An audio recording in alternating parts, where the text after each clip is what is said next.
Hello, Marvel fans. Thanks for coming back to G for G on YouTube. I'm Napalm Dawn, and today we're in Marvel Snap. And we're going to be discussing the new patch notes that have come out on today, February 21st. As an aside, Atomic Heart on the Windows Xbox Game Pass is available. This is a game that I've been monitoring for years now. I'm definitely going to be looking at checking that out, but man, I've still got Dead Space to finish up, and I'm really close to the end. I played Dead Space 1, 2, and 3 back in the day on the Xbox 360, about to finish the remake on Steam. Also had been doing Callisto Protocol on Steam. Probably what I will do will be to dip over into Atomic Heart today, maybe generate a video or two on that, see how it plays, finish up Dead Space, and then go over to Atomic Heart in earnest and basically leave Callisto Protocol in the background for a little bit. I started it before Dead Space, so I do want to get back to it, but having that gap between Dead Space and Callisto will be pretty cool. And of course, my primary games on a nightly basis are still World of Warcraft and Overwatch 2. So, getting into the Snap patch notes, let's talk about it. Dropping from Series 5 to Series 4 is Silver Surfer, Knull, Darkhawk, which we're going to get to, and Sentry. Dropping from Series 4 to 3 is Agent Coulson, Maria Hill, and the Helicarrier. Series 5 and Series 4 cards will now have a shared rotation in the token shop. Currently in my shop, I have Luke Cage pinned, getting very close to it. I do think I'm going to go for this Mr. Negative bundle. Looks like in my store today, I have a Dan Hip Blue Marvel, a Hobgoblin variant, a Ghost Rider variant for the Quinjet, Abomination, looking very similar to Hulk, the fur jacket Jessica Jones, and Pixel Moon Girl. Honestly, there's a lot of hate for Pixel variants. This one I think is one of the cooler ones. This one certainly looks like it really fits. 200 tokens away from Luke Cage. Looks like my fast upgrades are Angela, Abomination, Deadpool. I think I will definitely pull the trigger on Deadpool because he is in a couple of my death decks, so why not? Shiny logo. And let's see what I get in my collector's reserve. Hey, wow, 100 tokens, nice. Getting close to that Luke Cage, get my free credits. And the Pro Bundle, by the way, has now moved down to the bottom. This is in the patch notes. For $100, yeah, put that thing down at the bottom so nobody accidentally clicks on it. But yeah, I definitely think I'm going to be getting this Ichigo Kurosaki looking Mr. Negative. This Dan Hip Blue Marvel really reminds me of how Blue Marvel looked in Marvel Avengers Alliance. I generally don't like the Hip variants. Some of them I think are just awful. Most of the Pixel ones I'm not super crazy about. Like, I think this Korg one is one of the most awful ones. Squirrel Girl is... she's okay. Quicksilver's okay. I think I have a Hip Medusa. Yes, like, I hate this one. It's just so cartoony and everything. So I know the Hip ones actually have a lot of fans. There's a lot of people like the Hip ones. And I have one that's kind of a Hip one in my... Oh, there's a Chibi Death out there that I think is pretty cool. And I have Baby Magneto, which sort of kind of looks like a Hip one. But anyway, so back to the patch notes. Art and visual effects made the Onslaught visual effect faster, especially Visibar Sinister. Additional visual effects for the location affected by Claw's boost. Added a notification when you try and discard while your hand is empty. Animation for Rickety Bridge. And Mysterio's illusions will now use your variant. So whatever variant you have for Mysterio, that is what the clones look like. I think I have him in my no power deck. Yes, there he is. So, I only have that Magneto, so I've never noticed any other variants. But that would kind of be a little bit of a bad giveaway if other people saw like standard Mysterios out there on the field and then a variant one and kind of easily figure out where the real one is. That's interesting. So Darkhawk is getting nerfed down to a 4-0 from being a 4-1. The devs think he's an especially powerful card, as they did balance changes for Silver Surfer and Zabu. They didn't want to hit him too hard, but we definitely felt like knocking off at least one power, and they're going to continue to monitor his performance. I don't really get that. Why the knockdown there? I mean, to go from 1 to 0, especially for a 4-power card, I just don't understand that. Like, why go through the trouble of making that particular change? So it looks like Snap has already got the updates here. I hate cards above 3 that have 0 power. I feel like it really takes a chunk out of what they can do. +2 power for each card in your opponent's deck. How powerful is Darkhawk now? If people are running discard decks for MODOK and everything like that, I mean, the only one that this really gets a benefit from is big hand decks. And I would love to see the population of discard and low hand decks versus big decks for Devil, Dino, and Dino Girl and everything. Now, you could inject an opponent with really rough decks with people like Korg and everything like that. Like, inject a bunch of rocks into an enemy deck and make it kind of populated.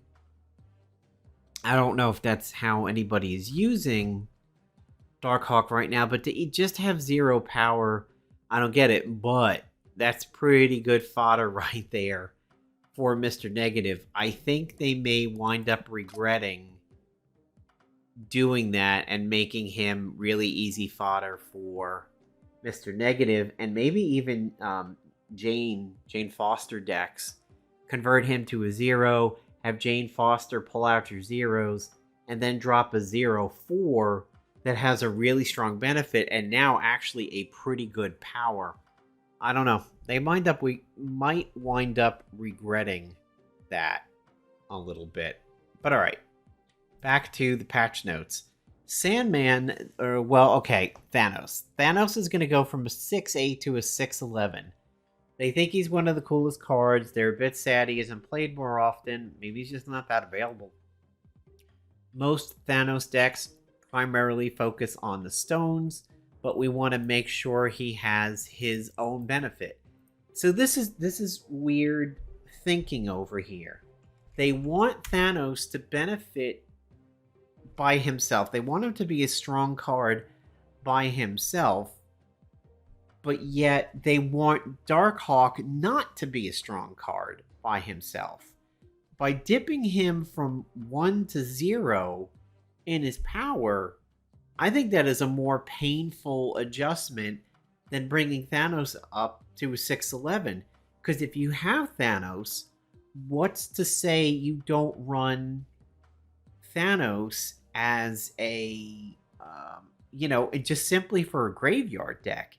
You take him out of being his own meta, and you make him viable in heavy hitter like Infinite and Death and Magneto type decks, where maybe he gets discarded and Ghost Rider brings him back. I don't know. I think this buff might be a little too much, and it might take a card that was still a 6-8 is still very, very strong, but take a 6-8 in what would maybe only be infinity decks and make him into a like a graveyard deck or a zombify kind of deck. That's great, but then why make a theme for this guy? I mean, why give him the Infinity Stones theme when now you just make him really viable for other types of decks? Interesting. And then you take Darkhawk out of being viable on his own. Sandman went from a 4-1 to a 5-5. Their comment is, many of the strongest decks right now have strategies around playing multiple cards on turn 6. Sandman should be a good answer to these decks, but he didn't have quite the sand to stand, haha, up to them with his previous stat line. We're giving him a bit more power to make him more competitive, but we're also bumping up his cost. Now, I actually have Sandman, and I have agreed for a very, very long time that I have wanted Sandman to be more powerful than he was. You can probably catch me saying that on a lot of my Marvel Snap videos, that I feel that just he was very underwhelming at being 4-1. Very strong ability. Players can only play one card a turn. I think of him more as like shutting down zoo decks. But again, how popular is a zoo deck? How popular are the decks that Sandman can shut down? Admittedly, bumping up his cost to 5 might ruin your plans to shut down zoo decks or multi-dumps on 6.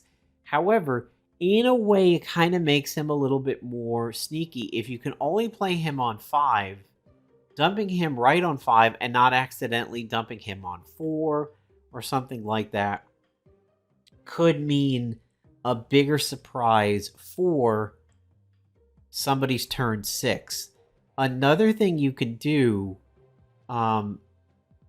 is Black Widow. I've accidentally been hit by some Black Widow's bites from 5 going into 6 and not drawing on turn 6 actually means you don't get a Chavez. So that's an interesting thing. If you shut down somebody's ability to draw on 6 and they're supposed to draw a Chavez because of her ability, you don't. So a combination of maybe somehow Widow's biting somebody, say Wave dropping Sandman to a 4, and then on turn 5, Widow's biting and Sandmanning somebody going into turn 6. That honestly could be really obnoxious. That could be kind of fun. Sarah, well, you wouldn't have Sarah out before that, but yeah, that could be interesting. I'm glad to see his power go up. I've always thought he needed it. 4-1 looked really awful for him. Plus, you're suffering that negative too. It's not like Electro that only affects you.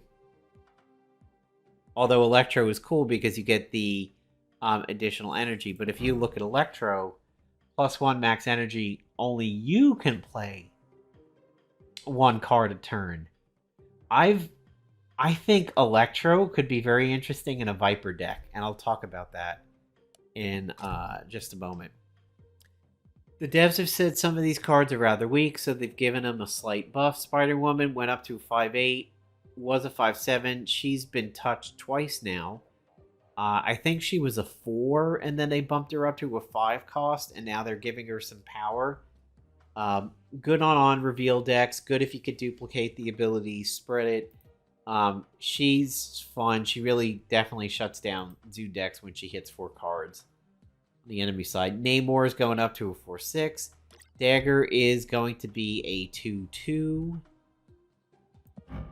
When this moves to a location, +2 power for each card your opponent has here.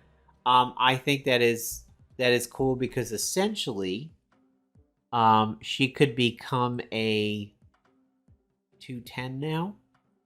Whereas before, she would have been a little bit weaker. But yeah, I like that at 2/2. I don't think it's earth-shattering. I think it is better. Yondu's text says it will only destroy the top card of the opponent's deck. I think maybe what we were led to believe at the time was that he could destroy any card in the opponent's deck. Now it is only the top card. But however, I think he may have always been acting as top card only. Text-only update as an ongoing effect to improve card and location text. We've adjusted anything and everything that currently says when you play a card to say after you play a card instead. We hope this makes it clear for abilities that trigger after a card is fully played, including its on-reveal effects.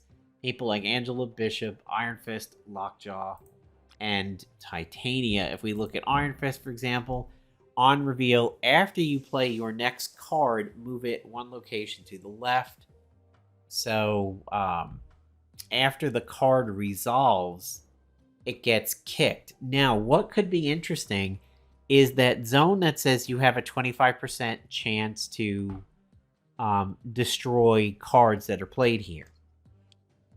That could be really interesting if, for example, you played Iron Fist, and then the next round you went to play a card on that zone, and the game had in its brain, computing brain, okay, 25% chance trigger for this one. I was going to kill this card. I wonder if what would happen now with the wording on this is that Iron Fist goes out turn 1. Turn 2, you drop a card. The game was like, okay, I am going to burn this card. 25% chance it's going to go off. But Iron Fist punches it out of that zone and goes into a different zone. And it saves it from being destroyed. That could be really interesting. Like, if the card would have sat there, it would have gotten destroyed. It would have had its 25% chance. But because Iron Fist punched it out of that zone, as the card is resolving, maybe the location never goes off. Or, if you play a card at that location, you get rocks in your deck. It's going to be interesting to see the stack order there. Does he punch the person before the rocks resolve? Or do the rocks resolve and then he punches them out of there? Could be interesting.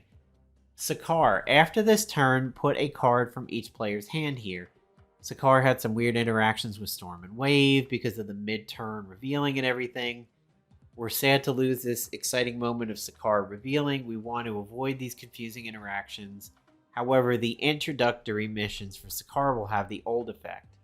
So I think what it's saying is, so for example, you have turn 1, you get to turn 2, Sakaar flips in the middle, it resolves after cards are played there. As it transitions from 2 to 3, you get a card played in Sakaar. Again, here's another stack question. Does Sakaar resolve after the draw into turn 3 or before the draw into turn 3? That, again, could be interesting.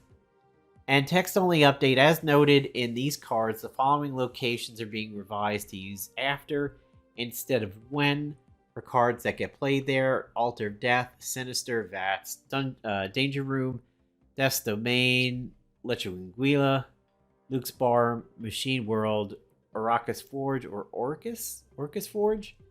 Not too sure how to say that. Quantum Tunnel, Shuri's Lab, Sinister London, Vibranium Mines, and Vormir. Adjusted the cost of Clintar's Symbiote from 1 to 4. That's huge. That is a big change. Let me see if I can see what that is. Costs 4 energy, has 0 power, has the effect Yum. Okay. Good for Patriot decks, maybe? I haven't run into this symbiote yet. Could be interesting for Patriot decks. Now, I have a deck here called Viper Sting that I don't have everything I want for it yet. So what I said in the beginning of the video, I was thinking of Electro with Viper, because what Viper does is it says on reveal, your opponent gains control of one of your other cards at this location. Sentry dropping a -8 power void on the right location, and then Vipering the void over, I think could be fun. Could be dicey. I mean, it's risky. That location might fill before you can send the card over there, but it's sort of like a hobgoblin that you never see coming. Or maybe you see it and you're like, haha, in the 5th round, I'm going to play a card over there because this person's -8, and then you Viper the void over. I think that is kind of interesting. So here's the idea behind this deck. A 0/1 Wasp. So I could drop Wasp and then drop Viper and send over just a chintzy 0/1 to clog up a lane. I can drop Hood. Now I have -2 in a lane, but I have the Demon. I can Viper Hood over and send a -2 over to somebody. Same thing for Squirrel Girl and Black Widow, just basically putting low power cards on the opponent's side. Same thing for Bucky. Send over Bucky as a 1 power to clog up a lane. Green Goblin is there just for this, the theme. He goes over to the enemy side to begin with. Ironheart, potentially in turn 5, drop Ironheart to boost my team, and then Viper over a 0 power card to clog up a lane. Electro, on reveal, get the max energy, but then Viper Electro over so that the enemy can only play 1 card a turn, but I get my +1 max energy. Thor shuffles a Mjolnir into my deck. When Mjolnir is dropped, drop him to boost Thor, and then go ahead and send a Mjolnir over to the other side. Drop Sentry, send a Void over to the other side, and then Odin could possibly make Viper do it again. However, what would be super risky is if Viper sends over Odin. This is a risky play, but this could be interesting if Viper's zone gets clogged with some more bullshit. So, for example, if I drop Viper and she's resolved, and then I have, say, a Bucky and Ironheart in that zone, drop Odin, there is a 2 in 4 chance Bucky and Ironheart go over instead of Odin, which would only be, I guess 3, because she wouldn't send herself over. So you got a 2 in 3 chance of sending over something trashy, and a 1 in 3 chance of sending over your Odin that you don't want to do with 8 power. So I lack Sentry, which is why I haven't made this deck yet. But this could be fun. I don't really ever hear anybody talking about Viper decks or sending over negative cards to the enemy team. And right now, these are the ones that I thought would be the best to send over. Sending over somebody like Typhoid Mary is risky because she's a 4/10. And while she would infest, but I think she's actually on reveal. Give me just a second. So Typhoid Mary, no, she's ongoing. Okay. So yeah, you could send over a Typhoid Mary, and then the enemy team gets -1 power, but she's still a 4/10. Like, that still could be really rough to deal with. And in that case, if you're going to do that, why not just Hazmat Luke Cage? Same thing, cheaper. You can then Odin Hazmat again later. Yeah, that's why I didn't think of something like a Hazmat. I mean, Hazmat obviously you wouldn't want to send over because she affects the entire board with her -1 power. So sending her to the enemy side doesn't really do anything. But, you wouldn't be able to send... Well, let's see. Ebony Maw. You can't. You can't send Ebony Maw over either. Sending over an armor doesn't do anything. Sending over Professor X doesn't do anything. I don't know if there are any other really negative cards that it's worth sending over. Yellow Jacket, for example, isn't on reveal. So you send a 0/2 Yellow Jacket over, you clog up the lane, but you've suffered the negativity of your -1 power cards. It's not like the enemy team's going to get it. It's not an ongoing. So there we go. That is the gist of the patch notes over here. There are some bug fixes, including one of them that has been a Steam issue for a long time, and that is the carousel getting stuck, where sometimes it would get stuck here, and you'd have to swipe it to get it to reset.